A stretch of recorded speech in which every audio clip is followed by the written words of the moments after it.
Я вообще не могу слушать эти инди-мотивы, эти танцы, их трюки, сценарии кривые. Это озвучка ударов, эти брутальные лица. Кто и зачем придумал так над людьми глумиться? Самый крутой фильм за историю в Болливуде. Он собрал почти 100 лямов, мне сейчас плохо будет. Люди реально идут не поржать, а насладиться этим крутым кино, в котором хер пойми, что творится. Байкеры 3, а когда были первые и вторые? Кто-нибудь видел вообще эти фильмы в мире? В чем прикол, вашу мать, запускать в прокат фильм с 3-й части? Скажи, индийский брат.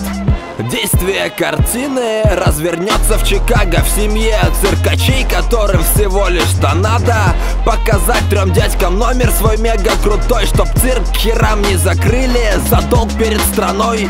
Ну так вот, номер готов, и цирк индийский тоже индийский цирк. О чем я говорю, боже? Чтобы вы понимали, это одно и то же, как хороший джип китайский, на херню похоже. Номер показали, но главный дядька из банка сказал: вы чё, ребята, мля, сбежали из зоопарка? Я закрываю вас нахрен и не просите отсрочки. Срочно вещи собираем и домой по кочкам. И вот герои наши, отец и сын из цирка, стоят и смотрят на него, с лица ушла улыбка. Отец, не думая, пускает себе пулю в лоб. Похрен, что видит это все его родной сынок.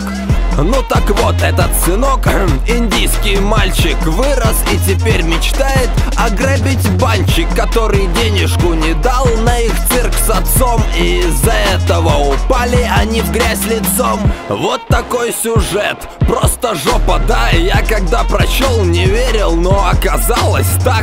Не досидел я до конца и свалил с сеанса, когда в очередной раз начались чудо-танцы. Законы физики, по-моему, не знакомы индусам. Вновь будут трюки, которые лишь им по вкусу. Скольжение на мотоцикле под прицепом или бои в воздухе, как в фильме с Суперменом. Короче, бред, да и только, и такой же балл. Максимум 3 я в этот раз вам дам. Свои фильмы, прошу, оставьте у себя. Даркби найдет их, если что, уверяю я.